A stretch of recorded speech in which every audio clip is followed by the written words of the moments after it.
والصلاة والسلام على رسوله الكريم أما بعد فأعوذ بالله من الشيطان الرجيم بسم الله الرحمن الرحيم وقرن في بيوتكن ولا تبرجن تبرج الجاهلية الأولى وأقمنا الصلاة وآتينا الزكاة وأطعنا الله ورسوله إنما يريد الله ليذهب عنكم الرجس أهل البيت ويطهركم تطهيرا آمنت بالله صدق الله مولانا العظيم وبلغنا رسوله النبي الكريم الأمين الرؤوف الرحيم ونحن على ذلك لمن الشاهدين والشاكرين والحمد لله رب العالمين رب اشرح لي صدري ويسر لي أمري واحلل عقدة من لساني يفقهوا قولي رب زدني علما رب زدني علما رب زدني علما إن الله وملائكته يصلون على النبي يا أيها الذين آمنوا صلوا عليه وسلموا تسليما بڑی الصلاة والسلام علیکہ یا سیدی یا رسول اللہ الصلاة والسلام علیکہ یا سیدی یا حبیب اللہ الصلاة والسلام علیکہ یا سیدی یا رحمة للعالمین وعلى آلک واصحابک یا سیدی یا خاتم النبیین اللہ رب العزت کی حمد و ثنا اور اس کی پیاری حبیب تاجدار مدینہ سرور تبوسینہ صلی اللہ علیہ وسلم آپ کے دربار قربان میں ہدیہ درود و سلام پیش کرنے کے بعد اللہ تعالیٰ کے فضل و کرم اس کے احسان اور انعام سے رمضان مبارک کے پہلے جمعۃ المبارک میں اللہ رب العزت کی بارگاہ میں اس امید کے ساتھ حاضر ہیں اللہ تعالیٰ ہم سب کی حاضری کو اپنی بارگاہ میں شرف قبولیت عطا فرمائے اور قیامت کے روز اللہ ہماری اس حاضری کو ہم سب کی شفاعت و بخشش کا وسیلہ بنائے۔ آج 4 رمضان مبارک ہے اور 3 رمضان مبارک سیدۃ النساء سیدہ خاتون جنت حضور پاک صلی اللہ علیہ وسلم کی صاحبزادی سیدہ فاطمہ الزہرا سلام اللہ تعالیٰ علیہا آپ کا یوم عرس ہے، یوم مثال ہے۔ اس اعتبار سے آج ہم اس موضوع کو اس زاویے سے سمجھنے کی کوشش کریں گے کہ اس دنیا کے اندر جو خواتین اپنے آپ کو اس عظیم گھرانے کی کنیزیں اور غلام بھی کہتی ہیں، اس گھرانے کا کلمہ بھی پڑھتی ہیں اور پھر وہ اس گھر کو چھوڑ کر وہ مغرب کے طرز پر زندگی گزارنے کو ترجیح دیتی ہیں اور وہ سمجھتی ہیں کہ ہمیں آزادی نہیں ہے، ہمارے حقوق پورے نہیں ہیں۔ ہم سیدہ خاتون جنت سلام اللہ علیہا آپ کی حیات طیبہ پر کچھ طاہرانہ سی نظر ڈالیں گے تو ہمیں واضح ہوگا کہ اس دنیا کی زندگی کیسے کامیاب ہے اور جس نبی آخر الزمان کا ہم کلمہ پڑھتے ہیں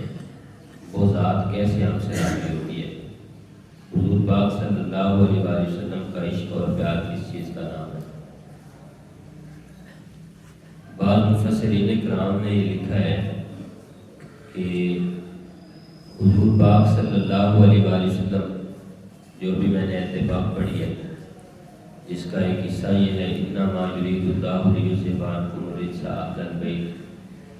ویطہرکم تطہیرا۔ حضور پاک صلی اللہ علیہ وسلم نے 6 مہینے تک یہ عمل مبارک اپنائے رکھا کہ حضور اپنے حجرہ مبارک سے نکلتے اور سیدہ فاطمہ الزہرا سلام اللہ علیہا ان کے گھر کے آگے سے گزر کر مسجد میں تشریف لاتے، مسجد نبوی شریف میں۔ تو حضور جب ان کے گھر مبارک سے آگے سے گزرتے تو حضور یوں کر کے ارشاد فرماتے، الصلاۃ یا اہل البیت انما یرید اللہ لیذھب عنکم الرجس اہل البیت ویطہرکم تطہیرا۔ حضور وہاں سے گزر کر نماز پڑھنے کے لیے سرکار تشریف لاتے تو وہاں سے گزرتے اور ان کے گھر کے آگے سے جب گزرتے تو یوں کر کے ارشاد فرماتے، الصلاۃ یا اہل البیت، اے میرے گھر والوں، اے میرے اہل بیت، نماز کا وقت ہو گیا ہے۔ اور ساتھ ہی اللہ تعالیٰ کا یہ فرمان حضور تلاوت فرماتے، انما یرید اللہ لیذھب عنکم الرجس اہل البیت، کہ بے شک اللہ تو یہی چاہتا ہے کہ اے اہل بیت، اللہ تعالیٰ تمہارے سے ہر وہ چیز جو تمہاری شان کے لائق نہیں اس کو دور کروا دے، ہر وہ چیز جو تمہاری شان کے لائق نہیں اس کو اللہ چاہتا ہے کہ دور فرما دے تم سے، وَيُطَهِّرَكُمْ تَطْهِيرًا، اور اللہ چاہتا ہے کہ تمہیں خوب صاف ستھرا خوب پاکیزہ کر دے۔ اس سے یہ ثابت ہوا کہ یہ جو آیت پاک ہے خاص طور پر اسی گھرانے کے متعلق نازل ہوئی۔ اسی طرح حضور پاک صلی اللہ علیہ وآلہ وسلم نے ایک مرتبہ اپنی چادر مبارک بچھائی اور خود اس کے ایک طرف تشریف فرما ہو گئے۔ سیدنا علی المرتضیٰ رضی اللہ تعالیٰ عنہ حضور کے کمر مبارک کے پیچھے کھڑے ہیں۔ سیدۃ النساء حضور کی شہزادی آپ تشریف لاتی ہیں، حضور نے کھڑے ہو کر استقبال فرمایا اور پھر ان کو اپنے ساتھ جگہ عنایت فرمائی۔ حضرت امام حسن تشریف لاتے ہیں، حضور نے ان کو بھی اسی چادر مبارک اپنی کملی مبارک پر جگہ عنایت فرمائی، جناب امام حسین کو بھی، اور پھر حضرت علی المرتضیٰ رضی اللہ تعالیٰ عنہ کو بھی پیچھے سے بلا کر اسی چادر مبارک پر جگہ عنایت فرمائی، اور پھر حضور نے کھڑے ہو کر اس چادر مبارک کے چاروں کونوں کو اس طریقے پکڑ کر اس کی گرہ باندھی، جیسے ایک سامان کو باندھا جاتا ہے، گرہ باندھ کے پھر اللہ کے حضور اپنے دستے مبارک اٹھائے، عرض کرتے ہیں یا اللہ یہ میرے اہل بیت ہے، میں ان سے پیار کرتا ہوں، مالک تو بھی ان سے پیار کر، اور جو ان سے پیار کرے تو اس سے بھی پیار کر۔ پھر حضور پاک صلی اللہ علیہ وآلہ وسلم نے اللہ کا یہ فرمان پڑھا، انما یرید اللہ لیذھب عنکم الرجس اہل البیت ویطہرکم تطہیرا۔ حضور پاک صلی اللہ علیہ وآلہ وسلم نے اپنی لخت جگر کی شان کئی زاویوں سے بیان فرمائی۔ ایک اس طریقے پر کہ حضور پاک صلی اللہ علیہ وآلہ وسلم نے ارشاد فرمایا کہ فاطمہ یہ میرے جگر کا ٹکڑا ہے، فاطمہ تو بضعۃ منی، فاطمہ میرے جگر کا ٹکڑا ہے، جس نے ان کی اطاعت کی اس نے میری اطاعت کی۔ محبت کا لفظ ہے، محبت اطاعت کے ضمن میں آتا ہے، محبت اطاعت سے ہی ہوتی ہے، جس نے ان کی اطاعت کی اس نے میری اطاعت کی، جس نے ان سے بغض رکھا اس نے مجھ سے بغض رکھا۔ حضور پاک صلی اللہ علیہ وآلہ وسلم نے آپ کو یہ بھی ارشاد فرمایا کہ اے فاطمہ الا ترضینا، کیا تم اس بات پر راضی نہیں ہو کہ سیدۃ نساء العالمین او سیدۃ نساء هذه الامہ او سیدۃ نساء المؤمنین، اے فاطمہ کیا تم اس بات پر راضی نہیں ہو کہ کہ اللہ تعالیٰ تمہیں سارے جہانوں کی عورتوں کی سردار بنائے؟ اس بات پر راضی نہیں ہو کہ اللہ تعالیٰ میری امت کی ساری خواتین کی تمہیں سردار بنائے؟ یا اس بات پر کہ جتنے بھی مسلمان ہیں سب کی خواتین کی اللہ آپ کو سردار بنائے؟ حضور پاک صلی اللہ علیہ وآلہ وسلم نے ایک حدیث پاک میں یوں ارشاد فرمایا کہ پوری دنیا میں جتنی جنتی خواتین ہوں گی، جنتی عورتیں، ان میں سے 4 عورتیں سب سے بہترین ہیں، 4 سب سے بہترین ہیں، جن میں حضرت سیدہ خدیجہ بنت خویلد، حضور کی زوجہ محترمہ ام المومنین حضرت خدیجہ، اور حضرت بی بی مریم بنت عمران، حضرت بی بی مریم علیہ السلام جو حضرت عیسیٰ علیہ السلام کی والدہ محترمہ ہیں، اور تیسری فرعون کی بی بی حضرت آسیہ، اور چوتھی سیدہ النساء سیدہ فاطمہ الزہرا سلام اللہ تعالیٰ علیہ۔ حضور پاک صلی اللہ علیہ وآلہ وسلم نے سیدہ فاطمہ الزہرا کو جنتی خواتین کی سردار بھی قرار دیا، اور یوں بھی فرمایا، اے فاطمہ کیا تم اس بات پر راضی نہیں ہو کہ تم جنتی خواتین کی سردار ہو اور تمہارے شہزادے حسن اور حسین جنتی نوجوانوں کے سردار ہو؟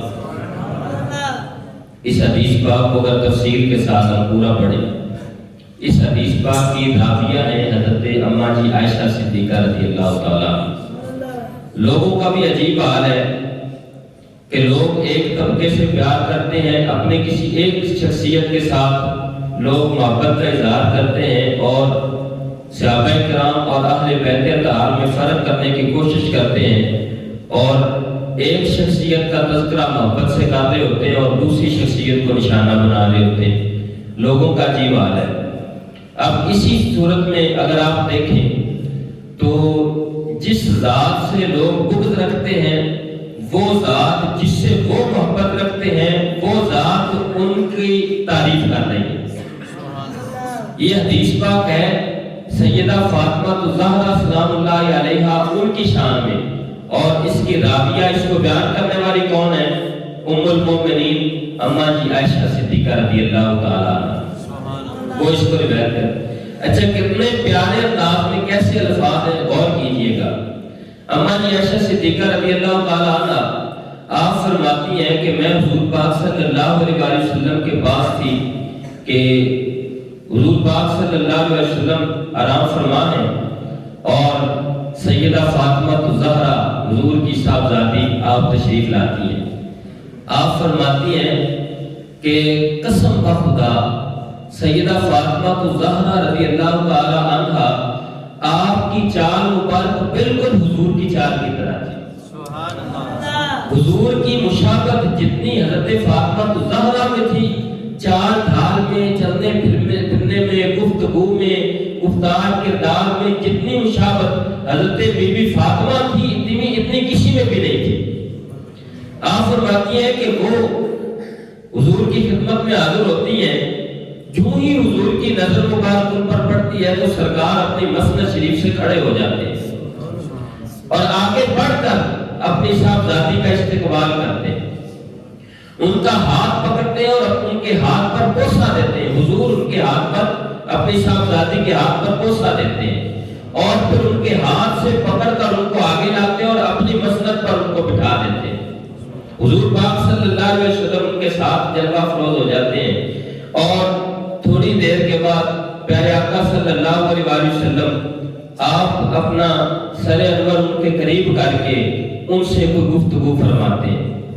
ایک بات ارشاد فرماتے ہیں، مجھے نہیں پتا وہ کیا ہے، سرکار نے سرگوشی فرمائی ہے، مجھے نہیں پتا حضور نے کیا فرمایا، میں نے دیکھا ہے تو حضرت بی بی فاطمہ کی چشمان مبارک سے آنسو بہہ رہے ہیں، آپ رو رہے ہیں۔ مجھے حیرت ہوئی کیا بات کی ہوگی۔ اسی حیرت میں مبتلا ہوں کہ حضور پاک صلی اللہ علیہ وسلم پھر اپنا رخ انور قریب کرتے ہیں اور پھر کوئی جملہ ارشاد فرماتے ہیں۔ مجھے سمجھ نہیں آئی، لیکن میں نے تھوڑی دیر کے بعد دیکھا تو حضرت بی بی فاطمہ آپ کے چہرے پر مسکراہٹ ہے، تبسم ہے۔ میں نے عرض کیا، میں نے کہا میں نے غم کو خوشی کے قریب آج سے پہلے اتنا کبھی نہیں دیکھا۔ آج سے پہلے میں نے غم کو خوشی کے قریب اتنا کبھی نہیں دیکھا جتنا آج دیکھا۔ حضور نے کیا ارشاد فرمایا ہو آپ سے؟ تو حضرت بی بی فاطمہ نے مجھے فرمایا کہ یہ میرے بابا اور میرے درمیان ایک راز ہے۔ حضور نے جو آرام سے خاموشی سے ارشاد فرمایا، سرگوشی کی ہے، سرکار نے جو مجھے آرام سے بات ارشاد فرمائی ہے، اگر سب کو بتانی ہوتی تو حضور اونچی آواز سے ارشاد فرماتے۔ تو یہ راز ہے حضور کا اور میرے درمیان، اس لیے میں نہیں بتاؤں گی۔ ہم نے خاموشی اختیار کی۔ فرمایا کہ وقت گزرتا گیا، حضور پاک صلی اللہ علیہ وسلم کا اسی سال میں وصال ہو گیا۔ جب حضور کا وصال ہوا تو اس کے بعد ہم نے پھر پوچھا حضرت بی بی فاطمہ سے کہ اس دن حضور نے کیا ارشاد فرمایا تھا؟ تو پھر حضرت بی بی فاطمہ سلام اللہ علیہا انہوں نے ہمیں بتایا کہ اس دن حضور پاک صلی اللہ علیہ وسلم نے جو سب سے پہلے مجھے ارشاد فرمایا تھا وہ یہ تھا کہ اے فاطمہ، میرے ساتھ ہر سال حضرت جبریل امین علیہ السلام وہ قرآن پاک کا دور فرماتے ہیں۔ ہر سال قرآن پاک کا دور کس کو کہتے ہیں؟ قرآن پاک کا دور کہتے ہیں الٹانا۔ دور کس کو کہتے ہیں؟ کہ میں ایک شخص کو قرآن سناؤں اور وہ مجھے سنائے۔ تو حضرت جبرائیل علیہ السلام یہ رمضان مبارک میں ہوتا تھا۔ رمضان مبارک میں قرآن پاک کا دور کرنا، اس کو زبانی سنانا اور سننا، اس کی کتنی اہمیت ہے آپ اس سے اندازہ لگا سکتے ہیں۔ ہم عموماً مطلب ہے کہ اس چیز سے جان چھڑاتے ہیں اور بھاگتے ہیں۔ سارا دن میں آپ دیکھتے ہیں نمازیوں کی تعداد کتنی ہوتی ہے، فجر کے وقت کتنی تعداد ہوتی ہے، ظہر کے وقت کتنی ہوتی ہے، عصر مغرب کے وقت کتنی ہوتی ہے، لیکن جب عشاء کے وقت دیکھتے ہیں تو نمازیوں کی تعداد قدرے کم ہوتی ہے۔ اور اس میں بھی جب تراویح کا وقت، قرآن پاک سننے سنانے کا وقت آتا ہے تو بہت سارے لوگ میں کہوں گا سیر دے جاتے ہیں۔ پتہ نہیں ان کو کیا ہوتا ہے، ایک گھنٹہ کھڑے ہونے میں اور قرآن پاک کے سننے اور سنانے میں کتنی کوئی مصیبت آ جاتی ہے یا کتنی کوئی مشکل یا پریشانی ان کو ہوتی ہے۔ اگر لوگوں کو اس چیز کا اندازہ ہو جائے کہ حضور پاک صلی اللہ علیہ وسلم اس چیز سے کتنا پیار کرتے تھے تو لوگ جوق در جوق شامل ہو، لوگ اس بات میں فخر اور خوشی محسوس کریں۔ حضور پاک صلی اللہ علیہ وسلم خود قرآن پاک کا رمضان مبارک میں دور فرمایا کرتے، اور جس ذات سے دور فرماتے وہ حضرت جبرائیل امین کی ذات تھی۔ حضرت جبرائیل حضور کو قرآن سناتے، حضور جبرائیل علیہ السلام کو قرآن سناتے۔ اندازہ کریں کتنا اس چیز کی اہمیت ہے، لیکن ہم لوگ اس چیز سے پتہ نہیں کیوں جان چھڑاتے ہیں۔ ویسے طبی طور پر بھی اگر اس کو دیکھا جائے، میں ایک بات آپ کو کہہ رہا ہوں، آپ اس بات پر اپنے آپ کو آزما لیں، تجربہ کر لیں، آپ کو پتہ چلے گا اللہ تعالیٰ نے ایسی خوبصورت ترتیب بنائی ہے ہمارے لیے، ہماری طبیعت کے لیے اتنی خوبصورت ترتیب بنائی ہے کہ جو شخص اس کے مطابق چلتا ہے اس کی طبیعت اس کی بڑی ہلکی پھلکی اور بہترین رہتی ہے۔ مثلا جب ہم افطاری کرتے ہیں، بعض لوگوں کی یہ صورتحال ہوتی ہے کہ افطاری کرتے ہیں تو کھانے پر ٹوٹ پڑتے ہیں اور وہ اچانک اتنا کھا لیتے ہیں اور نماز کی پرواہ نہیں کرتے، وہ کہتے ہیں پہلے پیٹ بھر کے کھا لیں، نماز بعد میں پڑھ لیں گے۔ حالانکہ جو خوبصورت ترتیب ہے وہ یہ ہے کہ پہلے آپ افطاری کریں ہلکی پھلکی کسی چیز کے ساتھ جو میسر ہو، اپنے طبیعت کے مطابق یا اپنی طاقت کے مطابق، استطاعت کے مطابق جو چیز میسر ہوتی ہے، آپ ہلکی پھلکی چیز سے آپ افطاری کرتے ہیں۔ افطاری کرنے کے بعد آپ نماز کے لیے آ جاتے ہیں تو آپ کے معدے کے اندر جو سارا دن روزہ رکھنے کی وجہ سے، بھوک پیاس کی وجہ سے جو گرمی پیدا ہوئی ہوتی ہے، اس چیز کو معدہ برداشت کر لیتا ہے۔ اس کے بعد آپ آرام سے جا کر کھانا کھاتے ہیں تو طبیعت کے مطابق کھانا مناسب کھایا جاتا ہے۔ اگر آپ یکساں اس کو یکبارگی کھاتے ہیں تو آپ اس کو بے دریغ کھاتے ہیں، اور اس کا نقصان یہ ہوتا ہے کہ اس کے بعد پھر اکثر لوگ جو ہیں، کسی کے سر میں درد، وہ جتنی ہیٹ ہوتی ہے، معدے کی گرمائش ہوتی ہے، وہ ساری سر میں چڑھتی ہے، گیس بن کے ابھرتی ہے۔ پھر کسی کے سر میں درد، کسی کے پیٹ میں درد، کسی کو قے آ جاتی ہے، کسی کے پٹھے کھنچ جاتے ہیں، اور کسی کے یہ مسائل صرف اس لیے پیدا ہوتے ہیں کہ ہم اپنے کھانے کی ترتیب صحیح نہیں کرتے افطاری کے وقت۔ اگر یہ ترتیب اس طرح خوبصورت بنا لی جائے کہ ہم ایک ہلکی پھلکی چیز کے ساتھ افطاری کریں، دودھ یا پانی یا جو چیز میسر ہے اس کے ساتھ ہم افطاری کریں، یا کھجور کے ساتھ یا اس کے ساتھ مطلب فروٹ وغیرہ جو چیز میسر ہو، اس کے بعد ہم نماز کو چلے جائیں، اور نماز پڑھنے کے بعد آئیں تو معدہ جو ہے وہ اس چیز کو برداشت کر چکا ہوتا ہے، اور اگلی صورتحال جو ہے اس کے لیے وہ بالکل اپنے دفاع میں مضبوط ہو چکا ہوتا ہے۔ اس کے بعد آپ کھانا کھاتے ہیں تو آپ کی طبیعت اس کو بالکل اچھے طریقے سے برداشت کرتی ہے، اور کھانا بھی مناسب کھایا جاتا ہے۔ اچھا، اس کے بعد جب بندہ کھانا کھا لیتا ہے، اس کے بعد عموماً ہم نے دیکھا ہے کہ لوگ کھانا کھانے کے بعد جو ہے وہ پھر جو ہے ان کو سستی چڑھتی ہے، اونگ آتی ہے، پھر لوگ بستر پر پڑتے ہیں، یہ اس طریقے کے معاملات ہوتے ہیں۔ پھر اس کا نقصان اگلا کیا ہوتا ہے؟ شادی کے وقت انسان کو بھوک نہیں لگتی، اور پھر آگے دن کے لیے مشکل ہوتی ہے۔ اگر اس کھانا کھانے کے بعد کوئی شخص تراویح پڑھنے کے لیے آ جاتا ہے، 1.25 گھنٹہ یا 1.5 گھنٹہ یا 1 گھنٹہ نماز تراویح کے لیے لگتا ہے، حضور پاک صلی اللہ علیہ وسلم نے رمضان مبارک کا چاند نظر آنے سے پہلے صحابہ کرام علیہ رضوان کو اکٹھا فرما کے حضور نے ارشاد فرمایا تھا کہ اے میرے صحابہ، تمہیں مبارک ہو کہ ہم پر ایسا مہینہ آ رہا ہے جس کی راتوں میں قیام کرنے کو اللہ نے خوبصورت جانا ہے، اور دن کو روزہ رکھنے کو اللہ تعالیٰ نے خوبصورت جانا ہے۔ تو رات کا قیام رمضان مبارک میں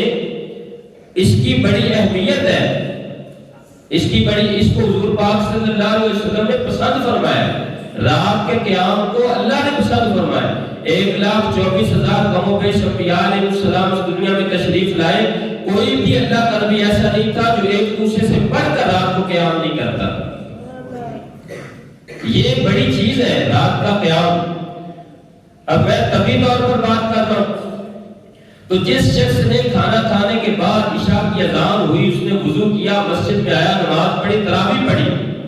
تراویح پڑھنے کے بعد آپ اندازہ کریں گے کہ آپ کی طبیعت بالکل ہلکی پھلکی خوبصورت ہو چکی ہے، آپ بڑے پرسکون ہو جاتے ہیں، اور پرسکون جا کے آپ آرام کرتے ہیں،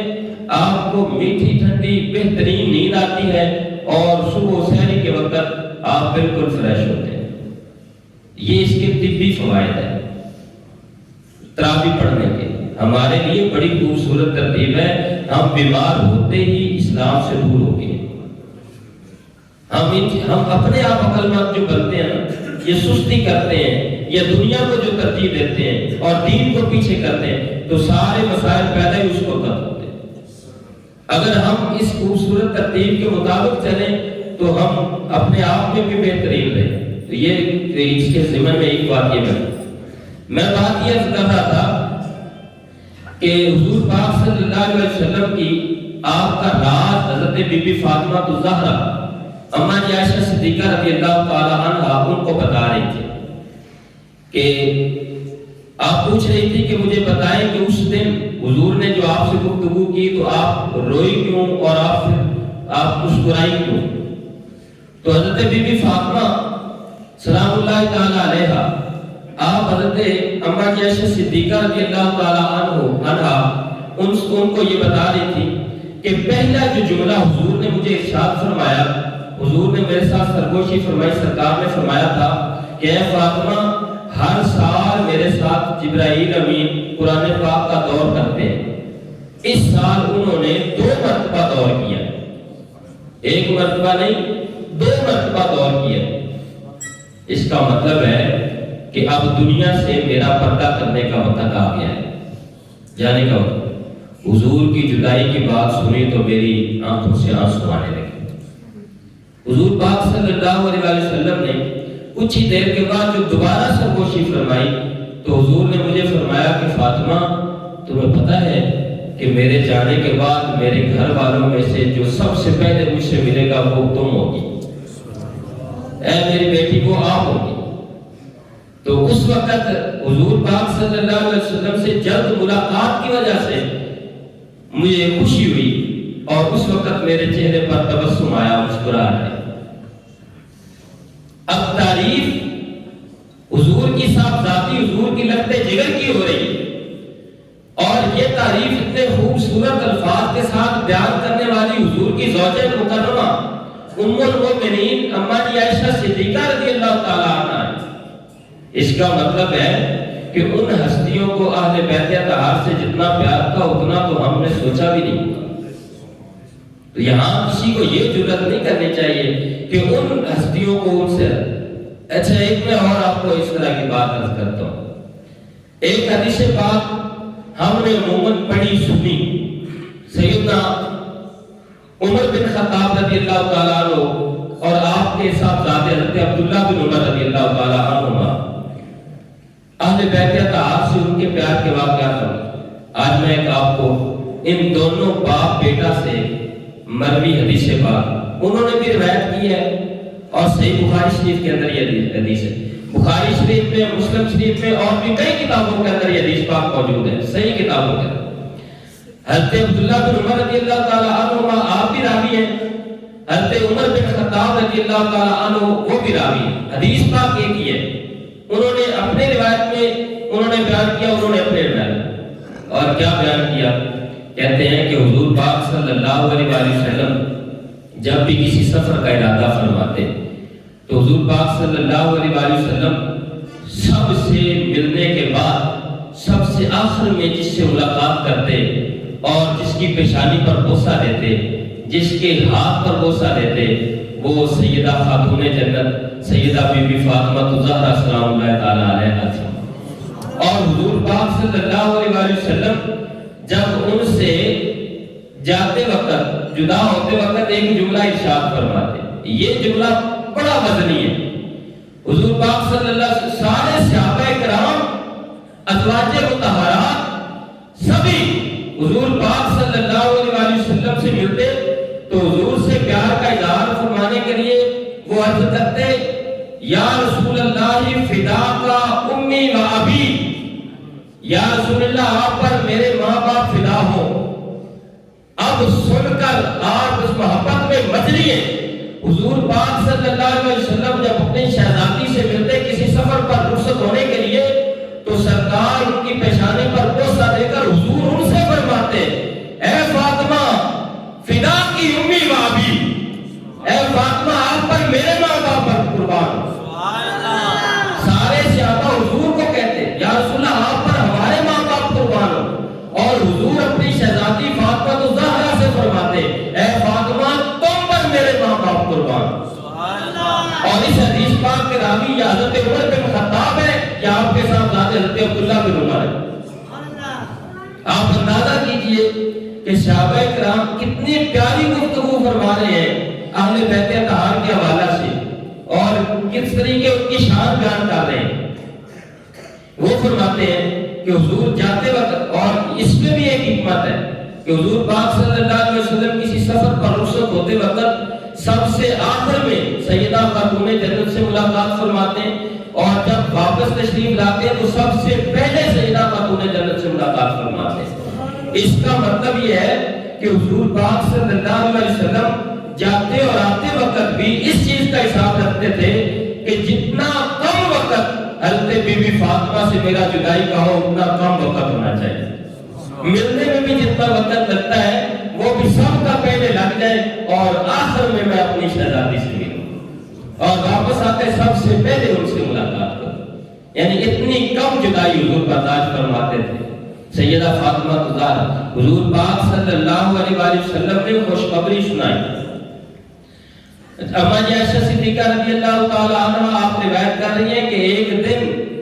ہم ساری ازواج مطہرات حضور پاک صلی اللہ علیہ وسلم کے پاس اکٹھی بیٹھی تھی، اور کوئی بھی غیر حاضر نہیں تھی، سب بیٹھی تھی، اور سیدہ خاتون جنت تشریف لائی تو ہم نے دیکھا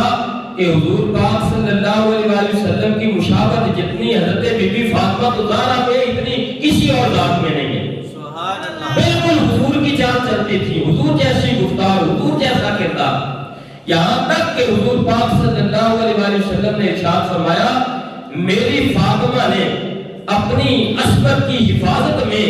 مجھے اتنا خوش کیا ہے کہ میرے رب نے اتنا کرم فرمایا، میں دنیا میں بشارت دیتا ہوں کہ میری فاطمہ اور ان کی اولاد پر اللہ تعالیٰ نے جہنم کی آگ حرام فرما دی۔ سبحان اللہ۔ جو ان کے نقشے قدم پر چلے اور جو ان کی اولاد ہے، انہوں نے اپنی عصمت میں ایک بات یہاں پر اور میرے ذہن میں بھی حدیث پاک، حضور پاک صلی اللہ علیہ وسلم اپنے صحابہ کرام علیہ رضوان میں کبھی کبھی بیٹھ کر پیارے آقا صلی اللہ علیہ وسلم کوئی مسئلہ بشارت کی شکل میں، سرکار پہلی کی شکل میں پوچھا کرتے،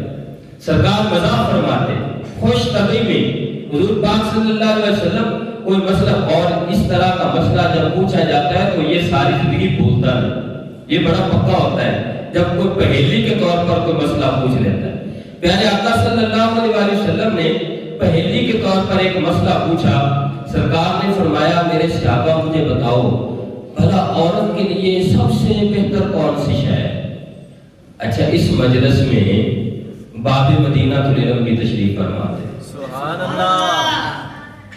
اب صحابہ کرام علیہ رضوان کا ہم نے معمول پڑھا ہے، احادیث میں پڑھا ہے، سیرت میں پڑھا ہے، تاریخ میں پڑھا ہے کہ صحابہ کرام علیہ رضوان اگر کسی مسئلہ میں الجھ جاتے تو رجوع کرتے سیدنا علی المرتضیٰ کی طرف کہ آپ کو حضور نے باب مدینہ العلم فرمایا تو آپ کو اس مسئلہ کا پتہ ہوگا، تو اس مسئلہ کو حل فرماتے سیدنا علی المرتضیٰ رضی اللہ تعالیٰ۔ آج مولا کائنات خود بیٹھے ہیں اور حضور نے فرمایا میرے صحابہ مجھے بتاؤ عورت کے لیے کون سی شے سب سے بہتر ہے؟ سب نے اپنے سر حضور کی خدمت میں جھکائے اور کسی نے جواب نہیں دیا۔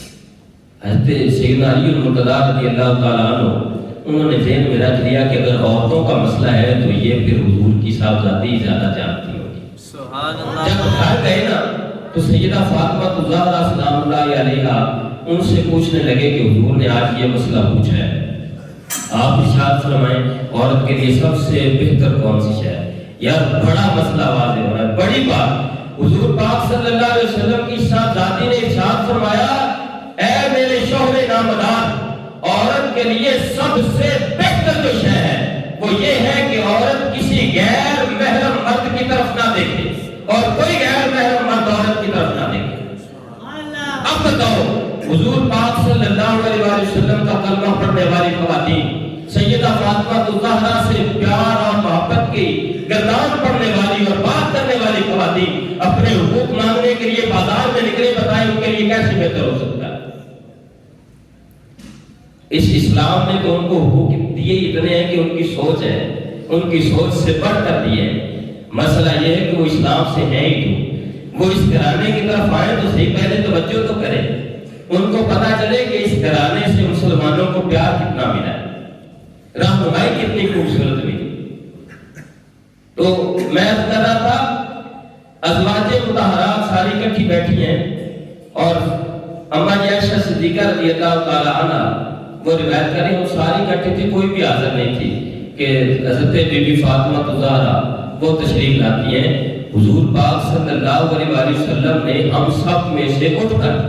سرکار نے کھڑے ہو کر دروازے کی طرف جا کر اپنی شہزادی کا استقبال فرمایا۔ حضور نے ان کے سر انور پر بوسہ دیا، ان کے دست مبارک پر بوسہ دیا، سرکار نے ان کا ہاتھ مبارک یوں کر کے پکڑا اور پیار کے ساتھ حضور ان کو اپنے ساتھ لے کر تشریف لائے اور اپنی مسجد پر جہاں سرکار تشریف فرماتے وہاں اپنی شہزادی کو بٹھایا، حضور ان کے ساتھ بیٹھے، سبحان اللہ، ان کے ساتھ جلوہ ہوا۔ اور اس کے آگے حدیث پاک وہی ہے جو پہلے میں عرض کر چکا، حضور نے 2 مرتبہ سرگوشی فرمائی۔ ازواج کا یہ بھی بات میں آپ کو عرض کر دوں، یہ جو آیت پاک اہل بیت اطہار کی شان میں ہم بار بار پڑھنے کی سعادت حاصل کرتے 22ویں پارے کے اندر انما یرید اللہ لیذھب عنکم الرجس اہل البیت، یہ سورۃ الاحزاب کے اندر جو یہ آیت پاک ہے اور یہ اس کی 33 نمبر آیت پاک ہے۔ یہ آیت پاک پتہ کس مقام پر نازل ہوئی؟ حضور پاک صلی اللہ علیہ وسلم اپنی زوجہ مکرمہ حضرت ام سلمہ کے گھر میں تھے جب یہ آیت پاک نازل ہوئی۔ حضور پاک صلی اللہ علیہ وسلم اپنی زوجہ ایک اور بڑے لطف کی بات، اما جی ام سلمہ رضی اللہ تعالی عنہ، ان کو یہ شرف حاصل ہے کہ جب حضور پاک صلی اللہ علیہ وسلم ان کے گھر میں تشریف فرما تھے تو سرکار نے ان کو فرمایا تھا کہ ام سلمہ دروازہ بند کر دو، کوئی آئے نہ دروازہ۔ تو انہوں نے ایک بار بات کیا تو حضرت سیدنا امام حسین جو ہے وہ اس سے چھلانگ لگا کے وہ تشریف لے آئے۔ حضور پاک صلی اللہ علیہ وسلم وہاں آرام فرماتے تو اس وقت حضرت جبرائیل امین حضور کی خدمت میں حاضر ہوئے۔ انہوں نے آ کر اس وقت بتایا تھا، یہ حضرت ام سلمہ رضی اللہ تعالیٰ عنہ ان کے گھر کا واقعہ ہے کہ جب جبرائیل امین علیہ السلام نے آ کر ان کی شہادت کی خبر دی تھی، سیدنا امام علی مقام کی شہادت کی خبر، اور جو میدان کربلا کی مٹی جو پیش کی تھی وہ انہی کے گھر میں پیش کی تھی۔ یہ ساری احادیث اور ساری اہل بیت طہار کی شان جو میں بیان کر رہا ہوں سیدۃ النساء کے ضمن میں، یہ ساری روایات اور بیان کرنے والے راویان، ان سے اگر آپ دیکھ کر آپ اندازہ لگائیں گے تو آپ کو پتہ چلے گا یار ساری احادیث کے راوی تو صحابہ کرام ہی ہیں جو ان کی محبت ہم تک پہنچا رہے ہیں۔ اس کا مطلب ہے صحابہ کرام تو اہل بیت طہار سے پیار کرتے تھے اور بے انتہا پیار کرتے تھے۔ ہم تو صرف بات کرتے ہیں نا، پڑھتے ہیں،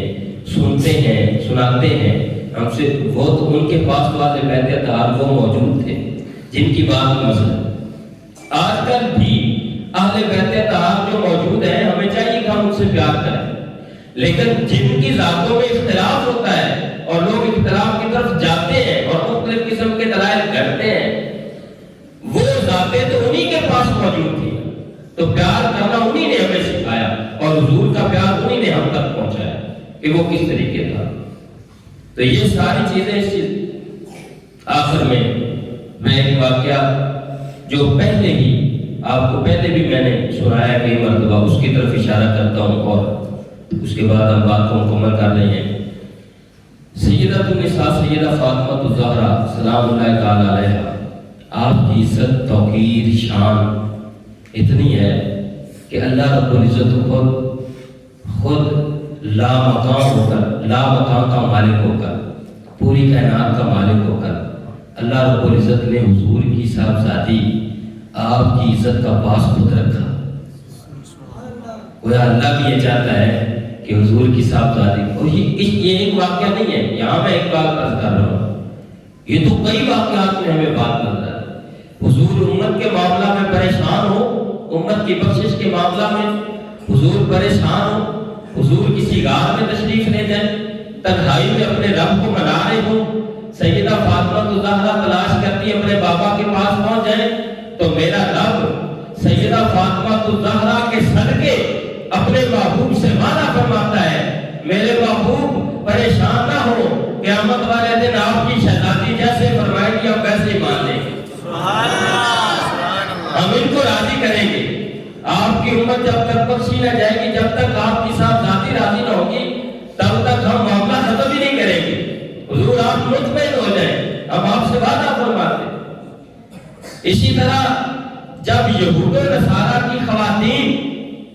وہ یہ سوچ لیں، یہاں پردے کی بات بھی آئے گی، یہاں سیدہ خاتون جنت کی عزت و شان کی بات بھی آئے گی۔ جب یہود و نصارہ کی خواتین حضور پاک صلی اللہ علیہ وسلم کی ظاہری حیات طیبہ کو دیکھ کر وہ یہ سوچ لیں کہ ان کے پاس دنیا کا مال و متاع نہیں ہے، ہم امیر گھرانوں کی خواتین ہیں، ہمارے پاس طرح طرح کے لباس ہیں، ہمارے پاس پیسہ ہے، تو ہم کسی تقریب پہ اگر اکٹھی ہوں تو یہ تو آئیں گی بوسیدہ لباس میں، تو ہم کہیں گے کہ دیکھو مسلمانوں کے نبی کی بیٹی ہے، اور دیکھو جناب جن کو وہ اپنا بادشاہ مانتے ہیں ان کی شہزادی اور ان کا لباس کیسا ہے۔ لیکن وہ یہ جان کر حضور پاک صلی اللہ علیہ وسلم کی خدمت میں جا کر وہ دعوت دے کہ ہماری شادی کی تقریب ہے، ہم چاہتے ہیں کہ ہم خواتین وہاں اکٹھی ہوں گی، ہم اکٹھے رہتے ہیں، تو آپ کو گزارش کرتے ہیں کہ آپ کی صاحبزادی بھی ہماری تقریب میں شامل ہو۔ وہ جب یہ کہتی ہیں، حضور پاک صلی اللہ علیہ وسلم کو تو اللہ نے طاقت دی ہے، آپ تو جان لیتے ہیں اللہ کا ولی جان لیتا ہے بندے کی کیفیت کو. حضور پاک صلی اللہ علیہ وآلہ وسلم تو آپ کو تو اللہ نے مرتبہ ہی کمال دیا. حضور کیفیت کو جان لیتے. کوئی بندہ کس مقصد کے لیے بات کرتا ہے, اس کے دل کے اندر کیا چیز چھپی ہے, سرکار نے ان کا مقصد جانا. لیکن فرمایا چونکہ دعوت قبول کرنا میری سنت ہے, میری شہزادی تمہاری تقریب میں شامل ہوگی. جب شامل ہونے کا وقت آیا, سیدہ النساء نے حضور کی خدمت میں عرض کی, یا رسول اللہ وہ تو بڑے امیر کبیر لوگوں کی خواتین ہیں, تو ان کے تو بڑے قیمتی لباس ہوں گے. حضور نے فرمایا میری بیٹی پریشان ہونے کی ضرورت نہیں, جتنا قیمتی تمہارا لباس ہوگا اتنا قیمتی دنیا میں کسی نے نہیں دیکھا. تیاری فرماؤ. اور جب تیاری کا وقت آیا تو دیکھا کہ جبریل امین جنت سے جوڑا لے کر آئے. اتنا خوبصورت شاندار لباس کہ سیدہ فاطمہ الزہرا زیب تن فرما کے جب اس مجلس میں گئی تو وہ خواتین جن کے دل کے اندر میل تھی, جو کسی اور مقصد کے لیے بلانا چاہ رہی تھی, آج جب انہوں نے حضور کی صاحبزادی کے جسم عطر پر جب انہوں نے جنتی جوڑا دیکھا تو ساری دنگ رہ گئی اور ایک دوسرے سے حیرانگی میں پوچھ رہی ہے اتنا قیمتی لباس آپ کے پاس ہوگا, ہم تو سوچ بھی نہیں سکتی. سیدہ فاطمہ الزہرا سلام اللہ تعالی علیہا انہوں نے اس وقت ارشاد فرمایا میرے رب نے جو ہمیں یہ مقام دیا ہے وہ ہماری عزت کا پاس بھی خود رکھتا ہے. انہوں نے کہا دنیا کے بازار چھاڑ مارے, ہمیں تو ایسا لباس کہیں نظر نہیں آیا. ایسا لباس, اتنا قیمتی لباس آپ نے کہاں سے خریدا؟ آپ نے کہا جہاں سے یہ خریدا ہے وہ بازار کی بات ہی نہیں. یہ کسی بازار میں ہو تو آپ کو نظر آئے, یہ بازار کی بات نہیں, یہ تو کائنات کے مالک نے بھیجا اور جنت سے بھیجا. اور جو لانے والا ہے نہ اس جیسا تمہارے پاس آئے نہ اس طرح کا لباس آئے. اللہ رب العزت نے اس گھرانے کی عزت خود لوگوں کو بتائی ہے. اور کسی شخص یہاں تک کہ حضور پاک صلی اللہ علیہ وسلم نے یہ بھی ارشاد فرمایا کہ جو شخص اہل بیت اطہار سے بغض رکھتا ہے, ان سے بغض رکھتا ہے, دور ہوتا ہے, اس کو منافق کہا گیا ہے, اس کو لعنتی کہا گیا ہے, اس کو جہنمی کہا گیا ہے. اور یہ احادیث مبارکہ یہ ایک ہی حدیث پاک میں تینوں وعیدات ہیں. اس شخص کو لعنتی کہا گیا, اس کو منافق کہا گیا ہے, اس کو جہنمی کہا گیا ہے. جو اہل بیت اطہار سے بغض رکھتا ہے, اس دنیا میں